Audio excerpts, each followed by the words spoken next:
How synchronous grids balance continental power demands through automated load frequency control.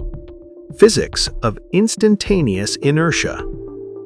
Imagine a single machine stretching from Lisbon to Warsaw or New York to Chicago, pulsing at exactly 60 cycles per second. Every light switch flicked creates a microscopic drag on thousands of massive spinning turbines, weighing hundreds of tons each. If this collective heartbeat deviates by even a fraction of a percent, the entire physical infrastructure of the modern world risks a catastrophic shutdown.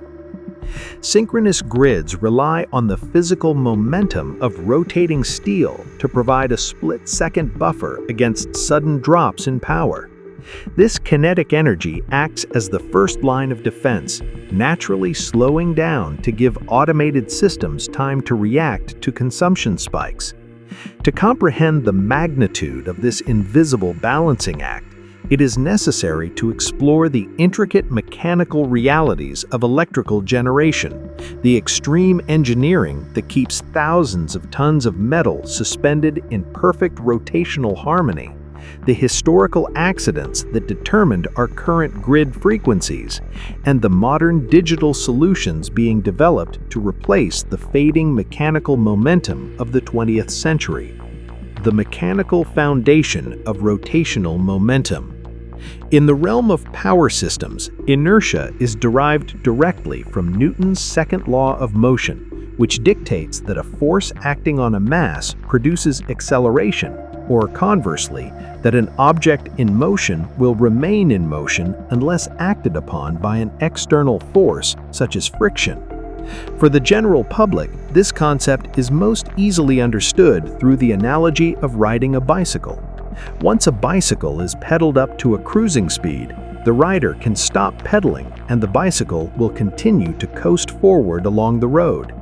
The kinetic energy stored in the rotating mass of the bicycle's wheels resists sudden changes in speed, keeping the bike stable and moving forward despite the friction of the pavement and the air. Similarly, inertia behaves much like the shock absorbers in an automobile suspension system, which dampen the jarring impact of a sudden bump in the road and keep the vehicle's chassis stable and the passengers comfortable. Within a synchronous power grid, inertia is the massive sum of energy stored in large rotating generators and heavy industrial motors, giving them a natural physical tendency to remain rotating at a constant speed. When a large power plant suddenly fails, or when a massive transmission line is severed by lightning strike, the electrical demand on the grid does not miraculously decrease to match the newly reduced supply. The same exact amount of power is still being drawn by millions of homes, hospitals, and heavy industries. If there were no kinetic buffer present in the system, the grid's electrical frequency would instantly collapse, leading to immediate rolling blackouts and infrastructure damage. Instead, the stored kinetic energy is automatically and instantaneously extracted from the physical inertia of the remaining spinning generators on the grid. This extraction of energy converts the rotational momentum of the heavy turbines into real electrical power, which temporarily makes up for the lost generation. As this rotational energy is sapped by the grid, the heavy generators begin to physically slow down, which manifests across the entire electrical grid as a drop in the alternating current frequency. This temporary response is not a long-term solution. It typically lasts only for a few crucial seconds. However, those few seconds are the most vital window of time in all of power systems engineering. They provide the necessary delay for the mechanical and digital systems that control the grid to detect the imbalance, evaluate the severity of the frequency drop, and instruct other power plants to open their steam valves or release more water to speed up and replace the lost power. Technically, the kinetic energy stored in these rotating masses is defined by the physical equation where kinetic energy equals 1/2 multiplied by the total moment of inertia multiplied by the square of the mean angular speed. Variation in this kinetic energy occurs precisely during power imbalances, when the mechanical power supplied by the steam or water pushing the turbine is perfectly equal to the electrical power being drawn by the grid. The speed remains constant. When the electrical demand exceeds the mechanical supply, the difference is made up by a change in kinetic energy, which directly results in a deceleration of the rotor. Power systems engineers often utilize a simplified metric called the equivalent inertia constant, typically denoted as H, which represents the ratio of the kinetic energy of the rotating masses to the rated power of the synchronously rotating machines expressed in seconds. This constant dictates how many seconds a generator could theoretically supply its full rated power output using nothing but its stored kinetic energy before grinding to a halt. The sheer scale of this interconnectedness is difficult to fathom, but it can be traced down to the level of a single common household action. When a person walks into a room and flips a single-pole switch to turn on a standard 100-watt light bulb, they are initiating a profound chain of physical events that ripples across entire continents. The single-pole switch, the most fundamental device in electrical engineering for residential lighting, closes the circuit, allowing electricity to flow to the fixture. In the very first fraction of a second, specifically between 0 and 1/100th of a second, a transient electrical surge races through the local wiring and out into the vast transmission grid at approximately 80% of the speed of light. The immediate energy required to illuminate that single bulb is supplied by the stored electric and magnetic fields already present within the grid's local transmission lines. Because the grid operates as a single, highly sensitive organism, every nearby and remote generator, every node voltage, and every electrical current in the entire synchronous network is altered slightly by this one localized action. Between 1/100th of a second and 1 full second after the switch is flicked, the electrical surge reaches the massive physical generators stationed at distant power plants. Because the newly added 100-watt load requires real physical energy, the generators must work fractionally harder to maintain the balance. The electromagnetic fields inside the generators grip the spinning steel rotors just a little bit tighter. As a result, the generators begin to microscopically slow down. The generators situated geographically closer to the light switch will feel this drag and decelerate slightly earlier and more intensely than those located hundreds or thousands of miles away. The energy that powers the light bulb during this specific second is literally being siphoned directly from the rotational inertia stored in these massive steel shafts. Consequently, the grid's frequency decreases on a minute downward slope, and the phase angles of the voltage at all nodes change. After the first second, the speed governors at the power plants detect this minute drop in rotational speed. These are mechanical or digital control systems designed to adjust the mechanical power flowing into the prime movers, such as the high-pressure steam entering a turbine or the water rushing through a penstock. Typically, even a 1% change in grid frequency will trigger a 20% change in the power output of the prime mover. By the time a few seconds have passed, the governors have allowed slightly more steam or water into the turbines, the mechanical spinning speed is restored, the grid frequency returns to its nominal baseline level, and the light bulb is now being powered by the continuous combustion of coal, the fission of uranium, or the flow of a river, rather than the deceleration of steel. This fully distributed, robust, hacker-resistant, and highly localized mechanism of sensing and correcting frequency has been the absolute foundation of grid control for the past 130 years. The origins of the pulse, the standardization of grid frequencies. The exact speed at which this continental heartbeat pulses, either 50 or 60 cycles per second, is not a fundamental law of physics, but rather the result of historical pragmatism, corporate rivalry, and the limitations of 19th century technology. During the rapid development of commercial electric power systems in the late 19th century and early 20th century, a chaotic array of different frequencies and voltages were deployed across the globe. Very early isolated alternating current generating schemes used highly arbitrary frequencies based entirely on the mechanical convenience of the specific steam engine, water turbine, and electrical generator design being utilized at any specific facility. Frequencies ranging from as low as 16 2/3 Hz up to 133 1/3 Hz were utilized on different systems. For instance, in the early incandescent lighting period, single-phase alternating current was common, and typical generators were 8-pole machines operated at 2,000 revolutions per minute, yielding a high frequency of 133 cycles per second. Lower frequencies, such as 25 Hz, were highly suitable for the operation of early primitive electric motors, while higher frequencies above 100 Hz were utilized to minimize the visible flicker of early incandescent lamps.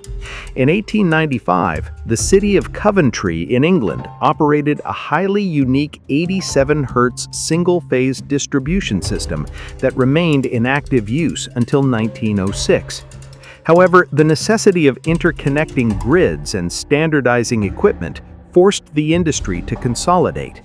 Through extensive experimentation, engineers discovered that frequencies above approximately 40 Hz successfully eliminated the visible flicker in electric light bulbs, as the human eye could no longer detect the rapid switching on and off of the alternating voltage. In the United States, the Westinghouse Electric Corporation, heavily influenced by the work of Nikola Tesla, drove the standard toward 60 Hz.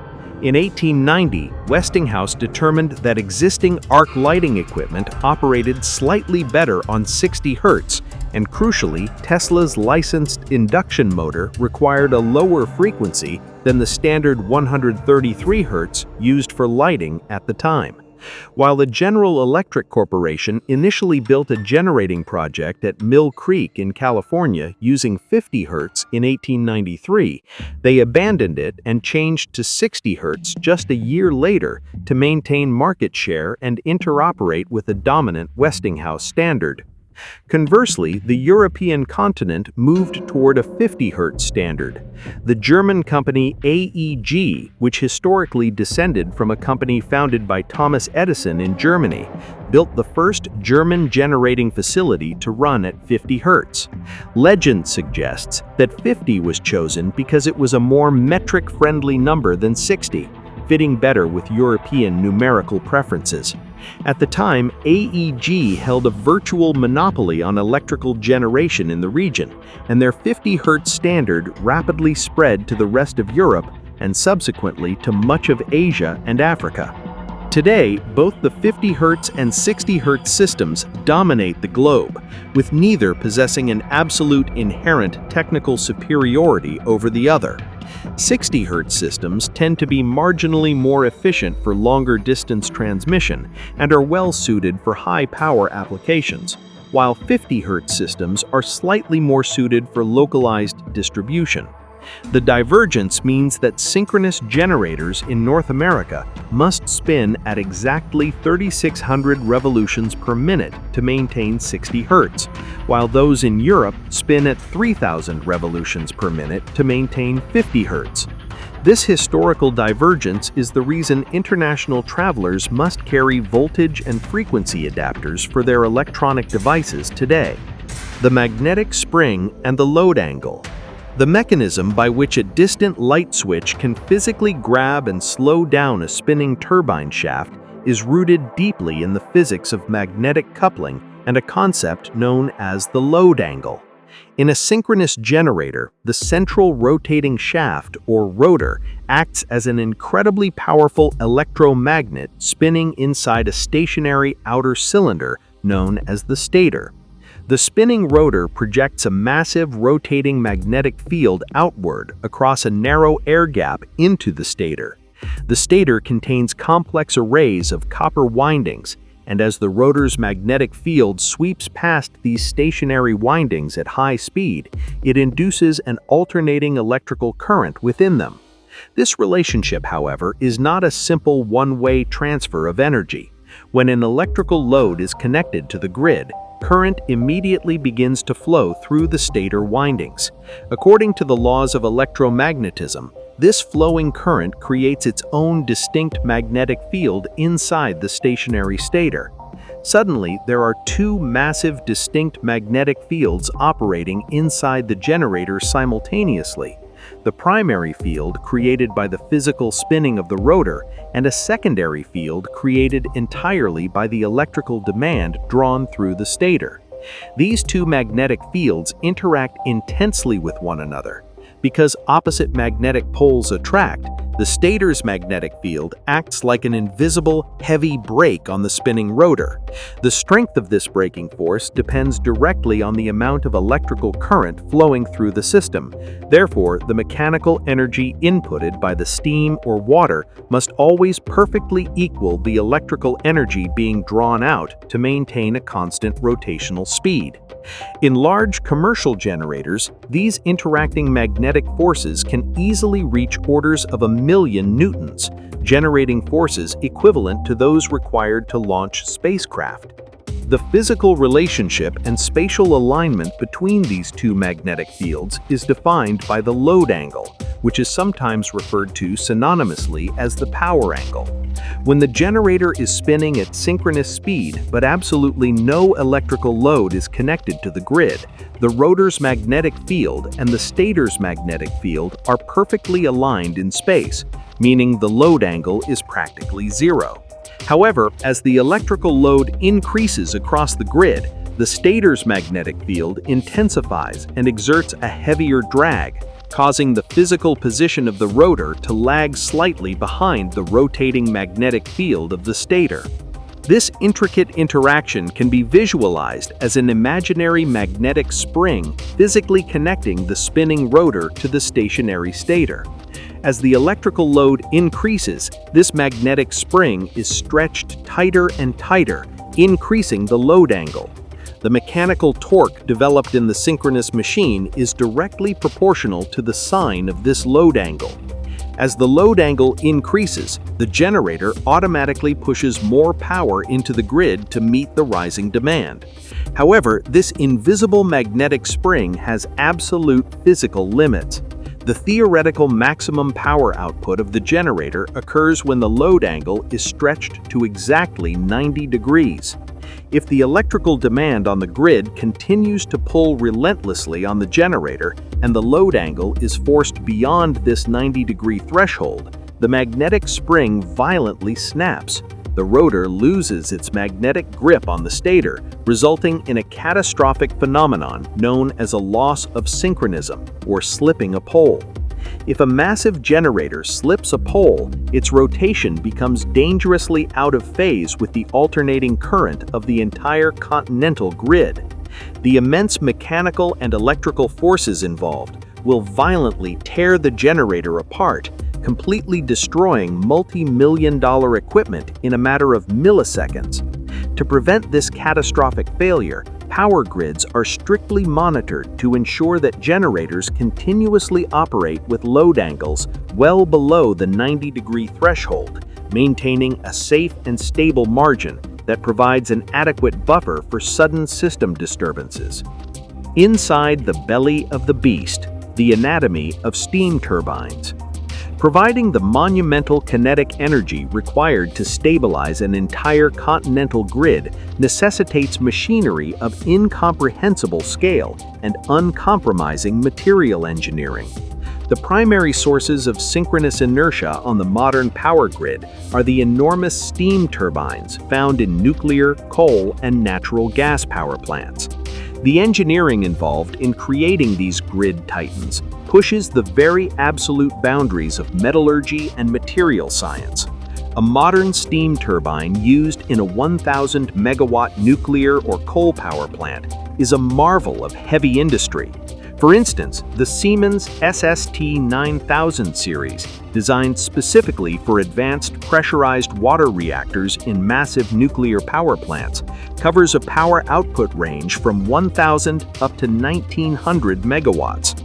Operating at half speed to match grid frequencies, spinning at 25 Hz for a 50 Hz grid or 30 Hz for a 60 Hz grid, these turbines handle main steam inlet pressures up to 80 bar and temperatures reaching 310 degrees Celsius. The physical dimensions are staggering, with the last stage blade lengths stretching from 117 centimeters up to 183 centimeters in length.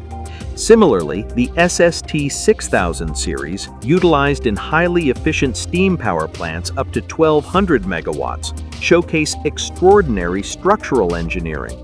The high-pressure turbine sections utilize a barrel-type design with no half-joint flange connections, featuring single-flow configurations with circular inner and outer casings to ensure optimal thermal loading and exceedingly small clearances. The low-pressure turbines in these series are engineered so that the inner and outer casings are completely mechanically decoupled. This specific engineering prevents the displacement and deformation of the inner casing under extreme heat and stress, allowing for minimal radial clearances and maximum thermal efficiency. These machines are subjected to main steam inlet pressures up to an astonishing 330 bar and temperatures up to 610 degrees Celsius. At these extreme speeds and temperatures, the centrifugal forces threatening to rip the turbine blades directly from the central shaft are immense. To survive these brutal conditions, the turbine rotors are forged from advanced low-alloy heat-resistant steels, carefully heat-treated and sometimes modified with calcium to ensure a uniform grain structure and prevent dendritic segregation during the casting process. The structural integrity is paramount. Investigations into massive forgings weighing over 10,000 kilograms have shown that careful tempering is required to maintain the yield point and impact strength of the steel. In the massive low-pressure stages of the steam turbine, where the steam has expanded, cooled, and condensed into microscopic water droplets, the operating environment becomes highly corrosive. The blades here, which are the longest in the entire assembly, are frequently crafted from high-strength titanium alloys. Titanium is specifically chosen because its exceptionally high strength and remarkably low density drastically reduce the immense centrifugal stress placed on the rotor hub. Simultaneously, titanium provides unparalleled resistance against the severe erosion caused by supersonic water droplets bombarding the blades. Furthermore, to eliminate the severe risk of stress corrosion cracking over the machine's design lifetime, advanced low-pressure rotors utilize shrunk-on disc technologies, a proven mechanical engineering choice that removes the need to replace entire rotors during the lifespan of the power plant. Hydroelectric giants and the threat of the water hammer. While steam turbines provide a massive portion of the grid's inertia, hydroelectric generators operate on a completely different physical scale and architectural layout, though they serve the exact same vital purpose in providing rotational stability. While steam turbines are generally long, horizontal, and cylindrical machines designed for blisteringly high-speed rotation, hydro generators are characterized by their massive structural diameters, incredible weights, and much lower rotational speeds. Because the rotational speed of a hydro turbine is strictly limited by the available waterhead and the flow rate of the river or dam, they frequently spin at less than 750 revolutions per minute, and in some massive facilities, as slowly as a few dozen revolutions per minute. To still successfully produce 50 or 60 Hz alternating current electricity at these low speeds, hydro generators must be built with a very large number of magnetic poles, ensuring the magnetic field cuts the stator windings the required number of times per second. The sheer weight and structural size of a hydro generator are staggering. To reduce the massive footprint and lower the construction costs of the power plant, large and medium-sized hydro generators are almost universally arranged on a vertical axis.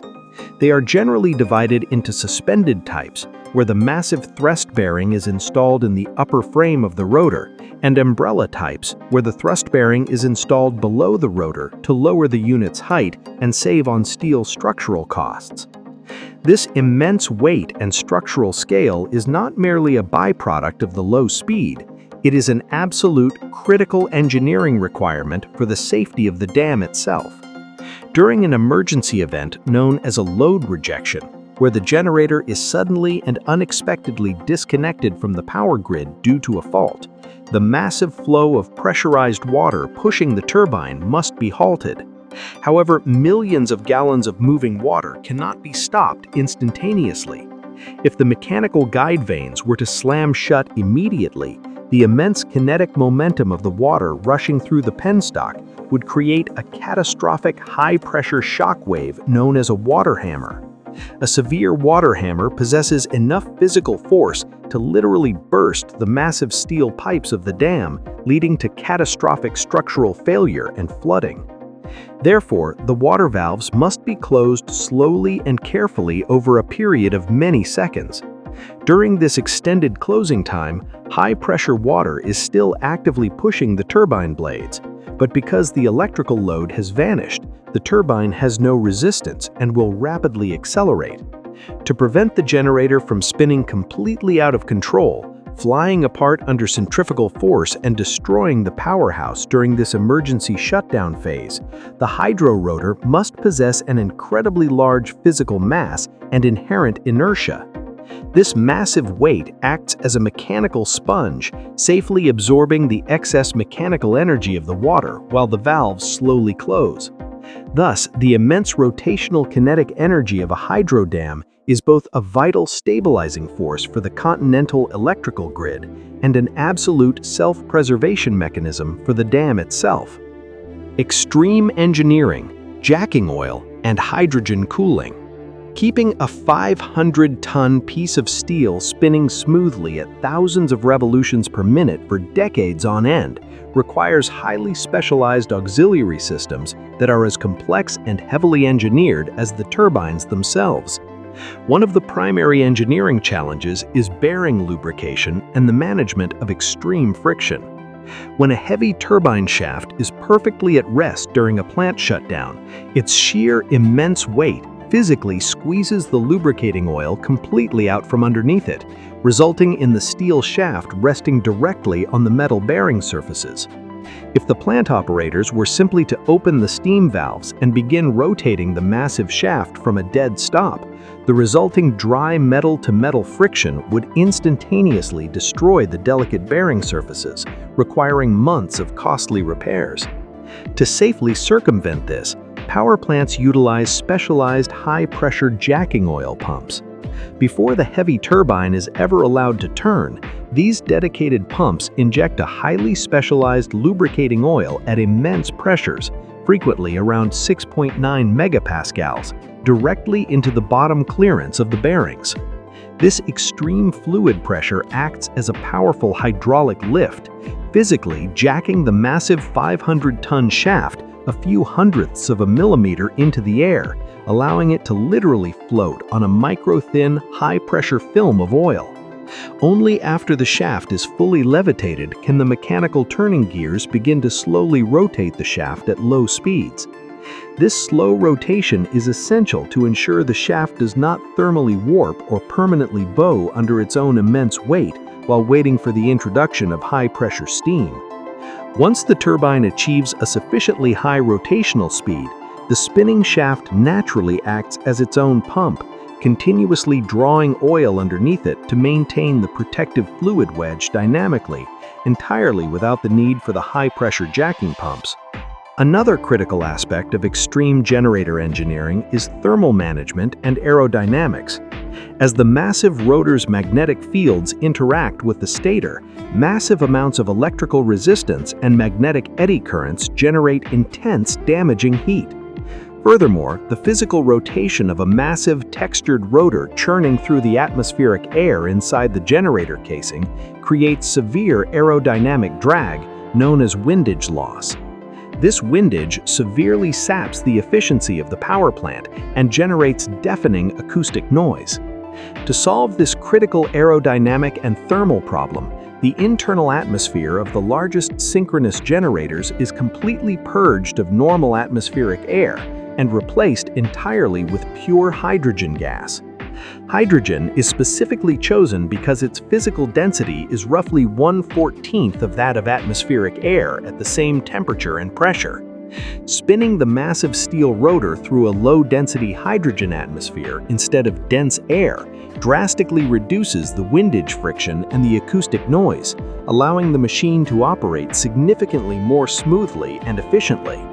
Furthermore, hydrogen possesses a much higher thermal conductivity than air and boasts 1.5 times the heat transfer capacity. This allows the hydrogen to extract destructive heat from the copper windings and steel core at a vastly accelerated rate.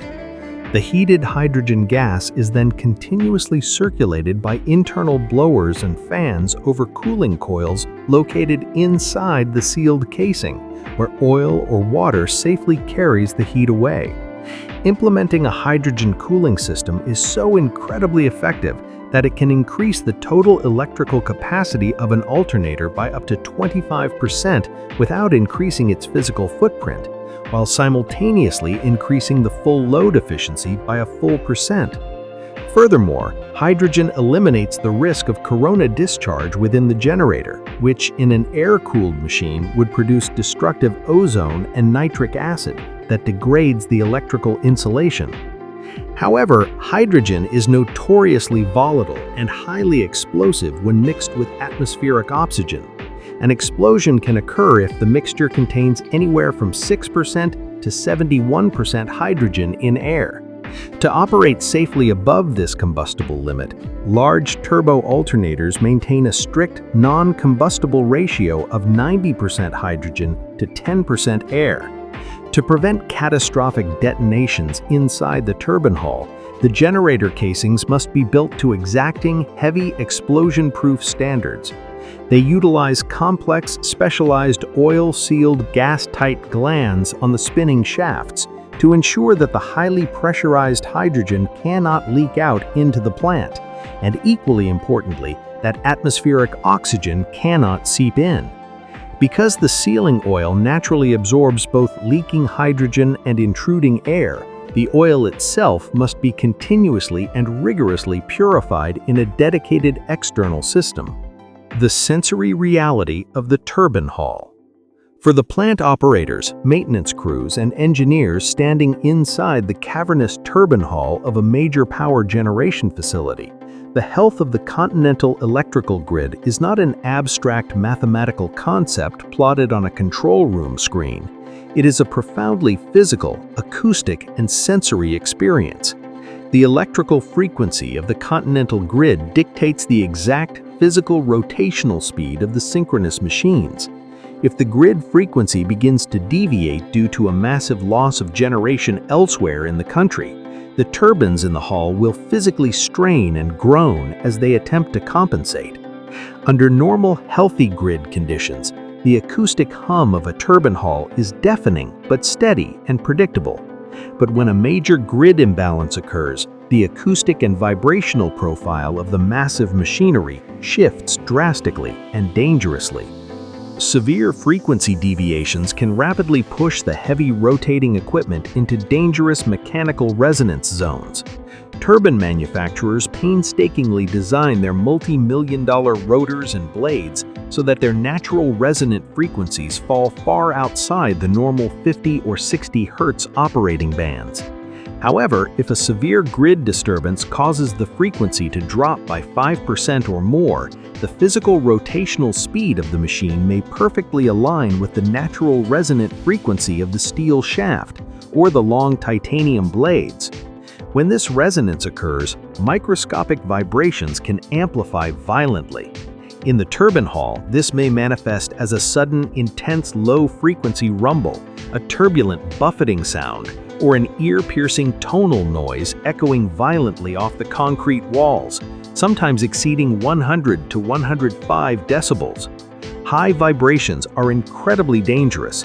They can quickly cause massive rotor imbalance, induce severe coupling misalignment between the turbine and the generator, shatter the delicate bearing oil films, and ultimately lead to catastrophic material fatigue, where the massive blades snap off and tear through the thick steel casing like shrapnel.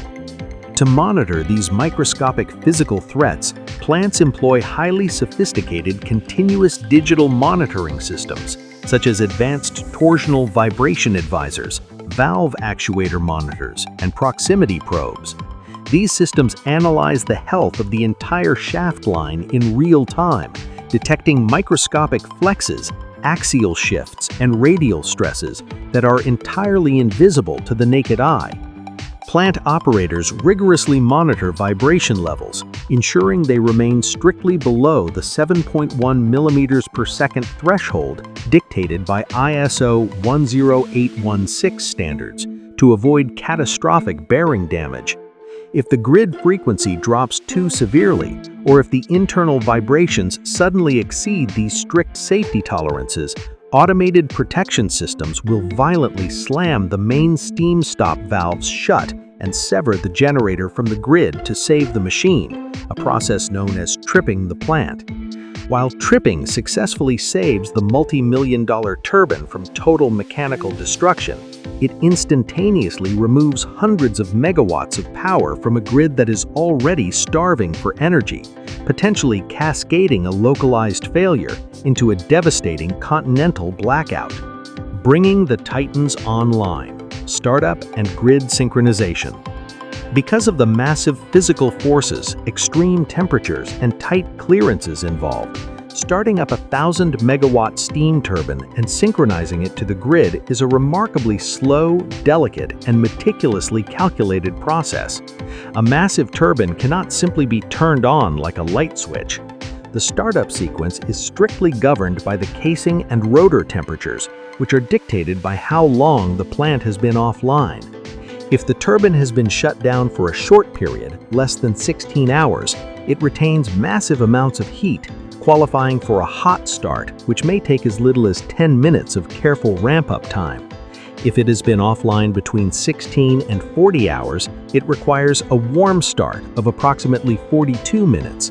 However, if the massive steel casing has cooled completely after being offline for more than 40 hours, it necessitates a highly cautious cold start, requiring an absolute minimum of 60 minutes of gradual preheating. During preheating, operators meticulously monitor temperature gradients, ensuring that the casing and the rotor temperatures align within 50 to 100 degrees of each other. If the temperature gradient is too steep, the steel will expand at different rates, causing the rotor to physically warp, bow, and violently scrape against the inner casing, destroying the machine before it ever generates a single watt of power. Once the turbine is safely preheated and spinning at nominal speed, the complex process of grid synchronization begins. Synchronization is the highly precise act of matching the electrical parameters of the isolated generator with the massive running power system of the grid. Before the massive circuit breakers can be closed to connect the plant, the operator, or the automatic synchronizer, must ensure that the voltage magnitude, the exact frequency, the phase angle, and the phase sequence of the generator perfectly match the grid. If the generator is connected while out of phase, the resulting electrical mismatch will slam into the rotor like a physical brick wall, generating immense instantaneous torque that can snap the massive steel shaft in half or completely destroy the transmission transformers. In modern plants, automatic synchronizers handle this delicate process, making micro-adjustments to the steam flow and the magnetic excitation until the waveforms align perfectly. Only when the phase angle is perfectly matched does the system command the massive breakers to slam shut, successfully tying the physical momentum of the turbine to the Continental heartbeat. The fragility of the system, rate of change of frequency, RoCoF. As the global power mix fundamentally shifts, The most pressing existential concern for grid operators is not necessarily the absolute drop in frequency during an emergency, but rather the sheer speed at which that drop occurs. This highly critical metric is known in the power industry as the rate of change of frequency, or RoCoF. RoCoF is essentially a direct measure of the grid's immediate fragility and is heavily dependent on the total amount of synchronous inertia available in the system at that exact moment. When a power system boasts a massive operating fleet of heavy spinning coal, nuclear, and hydro turbines, the total kinetic energy stored in the system is exceptionally high.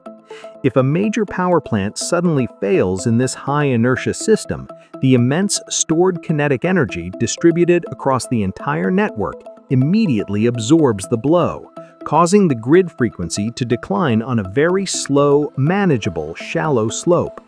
A slow RoCoF provides ample time, usually several crucial seconds, for the mechanical speed governors at other power plants to detect the event, physically open their massive steam valves, and ramp up generation to stabilize the grid before the frequency falls into dangerous territory.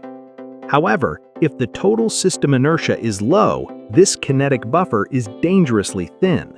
A sudden large loss of generation will cause the remaining turbines to rapidly and violently deplete their limited stored energy, resulting in a steep, precipitous drop in frequency. A high RoCoF is extraordinarily dangerous to the survival of the grid.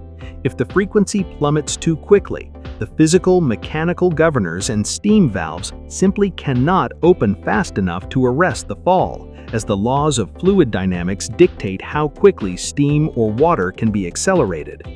Pragmatically, a RoCoF exceeding 1 Hz per second is considered highly critical, as modern technology struggles to reliably measure the phenomenon and mechanically react within that incredibly compressed fraction of a second time frame. When the grid frequency crashes past the minimum acceptable operating thresholds, such as 59.5 Hz in the Eastern Interconnection of the United States or below 49.0 Hz in parts of Europe and Australia, automated defense mechanisms known as under-frequency load shedding schemes are violently triggered. UFLS relays act as the grid's final, desperate mechanism of self-preservation. To prevent the entire interconnected system from completely collapsing and destroying generators nationwide, these relays automatically and intentionally disconnect massive blocks of consumer load. They forcefully sever power to entire cities, industrial regions, or neighborhoods, plunging millions into darkness to forcefully rebalance the supply and demand. However, UFLS schemes are not instantaneous. They are physical devices. All UFLS load blocks have a total measurement and mechanical operating delay varying between 150 and 250 milliseconds, depending on the type of relay and the massive circuit breakers involved. If the RoCoF is incredibly severe, the frequency can physically drop right past the UFLS trigger points and reach terminal generator tripping thresholds faster than the relays and circuit breakers can physically operate, leading to an uncontrolled total system blackout. Anatomy of a collapse: the 2016 South Australia blackout. The profound, devastating consequences of low inertia and high RoCoF are not merely theoretical engineering models. They have been dramatically and painfully illustrated by several major grid collapse events over the past decade. These incidents serve as stark warnings about the immense complexities of managing transitioning power grids. One of the most heavily scrutinized and debated events in modern power engineering occurred in South Australia on the afternoon of September 28, 2016. The state, which boasted an exceptionally high penetration of variable renewable energy such as wind and solar, was battered by a violent, catastrophic storm reported as a once-in-50-years event.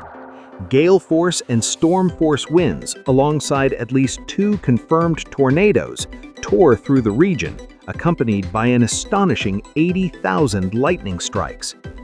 This extreme weather critically damaged the physical transmission infrastructure, violently knocking down 23 immense steel pylons across 3 major transmission lines.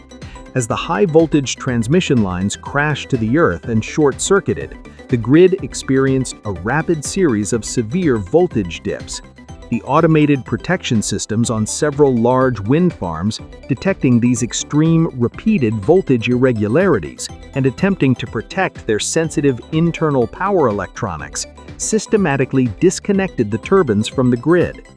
This sudden, massive, and unexpected loss of local generation forced the remaining South Australia network to heavily rely on the Haywood interconnector, a vital high-voltage transmission line linking South Australia to its neighboring generator-rich state of Victoria. The interconnector was suddenly forced to import massive amounts of power to make up for the soaring deficit. The electrical strain was simply too great, and the automated safety mechanisms on the line tripped to prevent the line from melting, completely severing South Australia from the rest of the synchronous Australian grid. At that exact moment, South Australia became an electrical island with a massive power deficit and critically low physical inertia. Without the heavy spinning turbines of the wider national grid to physically buffer the shock, the rate of change of frequency became extreme. The grid frequency plummeted from a stable 50 Hz to a devastating 48.78 Hz in a matter of milliseconds. Crucially, the RoCoF experienced was so extraordinarily fast that the under-frequency load-shedding schemes simply could not act in time. The time taken for the frequency to suddenly drop to fatal levels was faster than the 150 to 250 millisecond physical operating delay of the UFLS circuit breakers. Furthermore, key generators that were enabled to provide fast contingency response, such as the Pelican Point Power Station, failed to sustain their response over the required 6 seconds. Rapidly, the grid frequency dropped below the synchronous machine tripping threshold of 47 Hz, causing cascading generator tripping as the remaining plants disconnected to save themselves from destruction. The entire state succumbed to a catastrophic blackout that left 850,000 customers without power for hours, and in some areas, days, suspending the wholesale market for over a week. Margins of error. The 2019 United Kingdom outage. A similar highly concerning vulnerability was exposed in the United Kingdom on August 9, 2019. The British power system is an islanded alternating current network, meaning managing system inertia is inherently more challenging because it is strictly limited to the total sum of spinning masses within Great Britain. It cannot rely on the massive inertia of neighboring mainland European countries via AC links. On a seemingly normal Friday afternoon, the system was operating with around 30% wind generation, 30% gas, 20% nuclear, and 10% from interconnectors.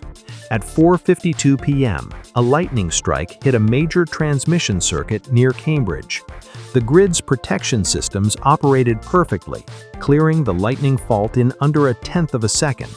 However, the brief voltage disturbance caused by the lightning strike triggered an unexpected simultaneous chain reaction of generation loss. 2 massive units of the Hornsea 1 offshore wind farm suddenly disconnected from the grid, and mere moments later, a steam turbine at the Little Barford gas-fired power station automatically shut down. At the same time, numerous small distributed generators connected to regional networks protectively shut themselves down. The total instantaneous loss of generation far exceeded the standard contingency loss that the grid operator had secured the system against. Compounding the crisis, the total system inertia on that specific day was relatively low due to the high proportion of wind generation displacing traditional heavy turbines. Consequently, the system frequency plummeted, initially triggering automatic frequency response systems that temporarily arrested the fall at 49.1 Hz. However, as the Little Barford steam turbine fully tripped, a secondary drop occurred, plunging the frequency down to a critical 48.8 Hz. This severe drop automatically triggered the low-frequency demand disconnection scheme, a protection system that intentionally shed roughly 1 million customers to arrest the fall and save the entire British grid from total collapse. While the power grid was physically stabilized and returned to 50 Hz within 5 minutes, the sheer speed and unexpected depth of the frequency excursion triggered unexpected secondary failures. Critical water pumping stations failed, disrupting water supplies to thousands. Most severely, the sudden frequency drop triggered overly sensitive safety software on regional trains across the rail network. Trains suddenly died on the tracks, stranding hundreds of thousands of commuters during the Friday rush hour, and highlighting how even a momentary dip in the Continental heartbeat can cascade into massive, unforeseen societal disruption. Post-event analysis revealed that the safety margins for holding inertia and frequency response had become uncomfortably narrow, leaving the system highly sensitive to minor cascading disruptions. Continental fractures, the European grid splits. The continental Europe Synchronous area, one of the largest and most complex interconnected electrical grids in the world, is not immune to these harsh physical realities. This massive grid supplies over 400 million customers across 35 countries, with plans to expand its total transmission network length to a staggering 523,000 kilometers by 2026. Despite its vast size and historically massive baseline of inertia, frequently peaking above 2,000 gigavolt-ampere-seconds in winter, due to the immense French nuclear fleet and Central European coal plants, the grid remains vulnerable to physical separation. On January 8, 2021, sudden outages of several transmission network elements, believed to be located in Romania, cascaded rapidly and physically split the entire European grid into two separate, asynchronous islands. The sudden fracture created a massive, immediate geographical imbalance. The northwest area suddenly found itself with a massive power deficit of 6.3 gigawatts, while the southeast area was left with an identical surplus of 6.3 gigawatts. In the northwest, the severe lack of power caused the frequency to plunge to 49.75 Hz within seconds. Conversely, in the southeast, the excess power caused the generators to rapidly accelerate, pushing the frequency up to 50.6 Hz. Because the European grid generally possesses a massive baseline of inertia, the RoCoF was manageable, preventing a total collapse. The drop was slow enough to allow transmission system operators to intervene rapidly. In the northwest area, 1.7 gigawatts of contracted interruptible services, primarily large industrial and commercial consumers in France and Italy, were automatically disconnected from the grid. Additionally, the system imported 420 megawatts of emergency support from the Nordic grid and 60 megawatts from the UK to stabilize the frequency at 49.84 Hz. In the southeast, generators rapidly reduced their output to bring the high frequency back down. While total collapse was averted, the event underscored the critical necessity of maintaining deep reserves of inertia to survive large-scale system splits, a challenge that ENTSO-E notes will only become more severe as system inertia steadily declines toward 2040. The silent transition, the rise of inverter-based resources. The fundamental challenge threatening the future stability of these massive grids is the silent, ongoing replacement of mechanical momentum with solid-state silicon. Historically, grid operators took inertia for granted. It was free, natural, and abundant byproduct of spinning coal, natural gas, and hydroelectric turbines. However, the global imperative to aggressively decarbonize the energy sector is driving an unprecedented deployment of wind and solar photovoltaics. While these renewable sources are essential for a clean energy future, they interact with the grid in a fundamentally different manner. Utility-scale solar panel arrays possess no massive rotating mass or moving parts whatsoever, and therefore inherently store zero kinetic energy. Wind turbines do possess massive rotating blades that store immense kinetic energy, but unlike traditional power plants, the physical rotation of a modern wind turbine is almost always physically and electrically decoupled from the grid's electrical frequency. Instead of a direct magnetic coupling, wind and solar power are processed through advanced power electronics devices known as inverters. These inverters capture the raw, very highly variable direct current from the solar panels or the wild alternating current from the wind turbine and electronically convert it into a clean, perfectly synchronized 50 or 60 Hz alternating current suitable for injection into the grid. Because they are buffered by these electronic power devices, standard inverter-based resources provide absolutely no natural physical inertia to the system. When a massive power plant fails elsewhere on the continent and the grid frequency begins to rapidly plummet, a standard solar farm or wind turbine does not naturally feel the drag. It does not physically slow down, and it does not automatically inject its stored kinetic energy to support the failing grid. As these inverter-based resources increasingly displace traditional heavy generators in the energy mix, forcing coal and gas plants to shut down, the total rotating mass of the entire grid shrinks. This displacement steadily and dangerously erodes the grid's kinetic buffer, leaving the system increasingly vulnerable to the types of rapid, cascading failures witnessed in South Australia and the UK. Furthermore, inverter-based generation introduces entirely new electrical phenomena and weaknesses into the transmission network. Traditional heavy generators provide massive amounts of what is known as short-circuit power, which is the brute force required to blow massive industrial fuses and quickly operate protective relays during a fault, clearing lightning strikes or downed lines. Inverters, limited by the delicate thermal capacities of their silicon components, simply cannot safely provide these massive, prolonged bursts of fault current without destroying themselves. Consequently, a grid dominated by renewables suffers from reduced system strength. In a weak system, voltage dips are much deeper, the geographical perimeter of their destructive influence is wider, and the correct operation of protective relays and high-voltage direct current links becomes much more difficult and erratic. The combination of low inertia and low system strength requires a complete paradigm shift in how power systems are engineered, modeled, and controlled. Historical context: the era of manual dispatchers.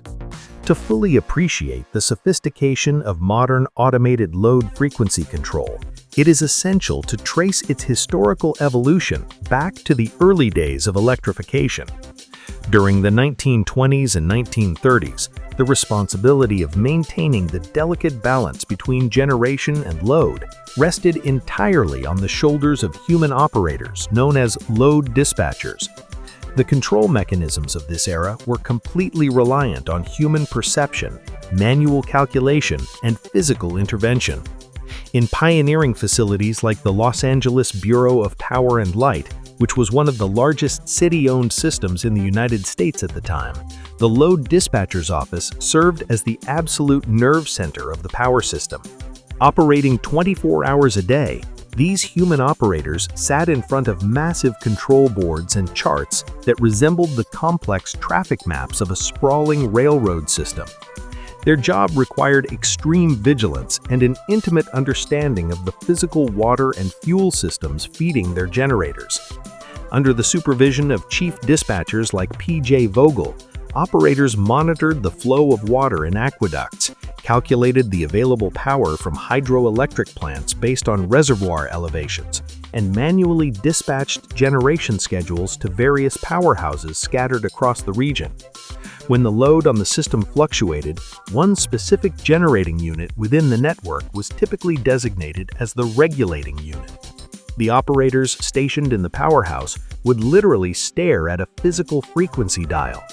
When they observed the needle dipping below the nominal frequency, indicating an increase in demand, they would physically turn valves or adjust mechanical levers to increase the steam or water flow and boost the power output of their designated regulating unit.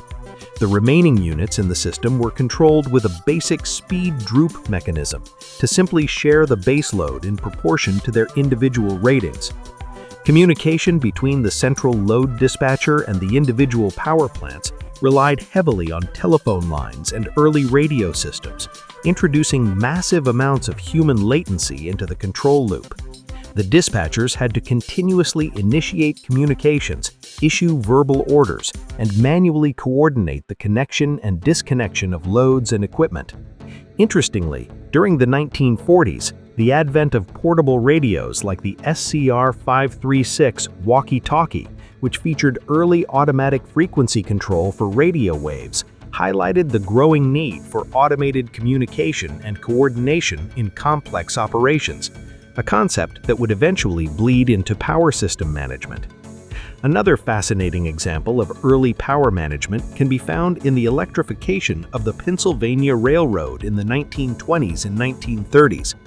Because the modern North American electrical grid did not yet exist in a unified form, the railroad built its own dedicated electrical grid running at an alternating current frequency of 25 Hz, which was deemed better for the heavy traction motors of the era. This isolated network required its own dedicated power director centers and load dispatch centers to manually coordinate the flow of power from dedicated coal plants and hydroelectric dams like the Safe Harbor Dam to the overhead wires powering the trains. While this manual system of load dispatching was adequate for small, isolated municipal grids or dedicated railway networks, it quickly became an insurmountable bottleneck as power grids expanded and began to interconnect across vast geographical regions. Interconnecting neighboring grids provided immense benefits, such as the ability to share spinning reserve power to handle unexpected generator outages, and the capacity to absorb larger load changes with smaller overall frequency deviations. However, the complexity of managing these interconnected networks far exceeded the cognitive limits and reaction times of human dispatchers. The manual era had reached its absolute physical limit. The anatomy of primary control, mechanical reflexes, and turbine governors. The transition away from manual dispatchers ushered in the modern era of automated load frequency control. The automated defense of the electric grid's frequency now occurs in a strict hierarchy of temporal stages, beginning with the absolute first line of defense known as primary control. Operating on a timescale of mere seconds following a disturbance, primary control is a decentralized, localized response, embedded directly into the physical machinery of the power plants themselves. It relies on the mechanical and electro-hydraulic reflexes of turbine governors. Regardless of whether a power plant utilizes the kinetic energy of falling water, the thermal expansion of steam from a nuclear reactor, or the combustion of natural gas, the prime mover that spins the generator is the turbine. To control the speed and power output of this turbine, a sophisticated device called a governor is employed. The fundamental purpose of the turbine governor control system is to continuously sense minute changes in the rotational speed of the turbine, which directly correlates to the grid frequency, and immediately adjust the flow of the working fluid, be it steam or water, to compensate for the disturbance. Historically, these governors were purely mechanical devices, directly driven by the turbine shaft via belts. They utilized a brilliant application of classical physics known as a flyball mechanism. This consisted of a vertical shaft with two heavy metal spheres attached to hinged arms. As the turbine sped up, centrifugal force caused the heavy flyballs to swing outward against the tension of a spring. Through a series of mechanical linkages, this outward displacement would automatically close the steam or water valve, choking off the energy supply and slowing the turbine down. Conversely, if the load on the grid increased and the turbine slowed, the centrifugal force would decrease, allowing the spring to push the flyballs inward, which opened the valve to let more steam or water rush in and restore the speed. While ingenious, these mechanical governors have largely been replaced in modern power plants by highly responsive digital electro-hydraulic governors. Instead of spinning flyballs, modern systems utilize active proximity probes and passive magnetic speed pickups to measure the rotational velocity of the turbine shaft with microscopic real-time precision. This digital speed signal is fed into an advanced microprocessor-based controller, typically running a sophisticated proportional integral derivative control algorithm. A prime example of this modern technology is the Rockwell Automation Steam Turbine Governor. Built on the Rockwell Allen Bradley Compact Logix control platform, this system utilizes a multitasking, multiprocessing operating system to achieve accelerated execution speeds. It connects to plant-wide networks via Ethernet and serial Modbus communications, allowing operators to monitor the system through high-resolution human-machine interfaces, while the actual control logic operates entirely autonomously. When the microprocessor calculates a speed deviation, it immediately dispatches an electronic signal to a high-pressure hydraulic amplifier. This hydraulic system acts as the absolute muscle of the operation. It receives the low-voltage electronic command and converts it into a massive hydraulic force using a pilot valve and a servo motor. This servo motor possesses the immense physical strength required to physically actuate the heavy steel control valves of a high-pressure steam turbine or the massive wicket gates of a hydroelectric turbine against the crushing, turbulent pressure of the incoming fluid. For instance, in a large steam turbine operating under load frequency control, if the digital proximity probes detect a drop in speed due to an increase in grid demand, the electro-hydraulic system instantly forces the intercept and throttle valves wider. This physical action injects a massive surge of high-pressure steam into the turbine blades, forcefully accelerating the rotor to stabilize the frequency. If there is an excess of steam due to a sudden load drop, bypass valves are automatically opened to route the high-pressure steam safely away from the turbine and directly into the condenser, instantly reducing the mechanical power output. To ensure that multiple generators on the grid share the burden of frequency regulation proportionally without fighting against one another in a chaotic feedback loop, turbine governors are programmed with a specific control characteristic known as speed droop. Droop control is an intentional degradation of the governor's sensitivity, ensuring a stable, steady-state power output for a given frequency deviation. Because of this inherent droop characteristic, primary control alone cannot restore the grid frequency entirely back to the nominal 50 or 60 Hz. It simply arrests the fall or rise of the frequency, stabilizing it at a new slightly off nominal value. While primary control acts as the immediate decentralized reflex of the organism, arresting the immediate danger, the higher-level brain of the grid must subsequently step in to calculate the exact corrective measures required to return the entire system to perfect equilibrium.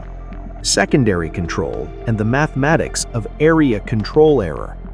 To fully restore the nominal frequency and ensure that power is flowing correctly across the vast geographical expanse of the grid, the power system relies on a secondary layer of automation, known as automatic generation control. This is where the concept of the area control error becomes the foundational metric of modern grid stability.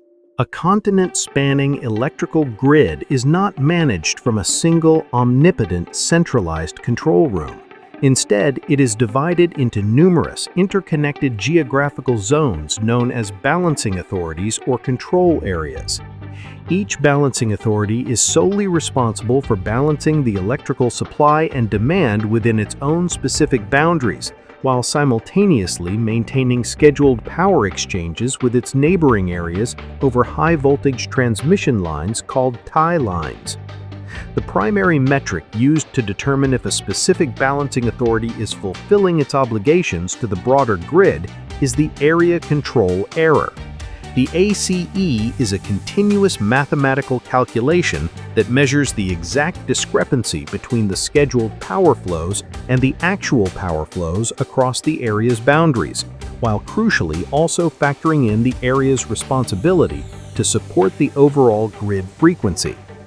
A calculated ACE of exactly 0 indicates perfect equilibrium. It means the control area is generating exactly enough power to meet its internal load, fulfill its export contracts, and support the broader grid without leaning on its neighbors. If the ACE is a positive number, it indicates that there is an excess of power generation within the control area. The area is either pushing uncontracted power onto the tie lines or contributing to an over-frequency event. Conversely, a negative ACE signifies a severe generation deficit. A negative ACE means the area is essentially leaning on its neighbors, drawing unauthorized power from the interconnected grid and dragging the entire system frequency down.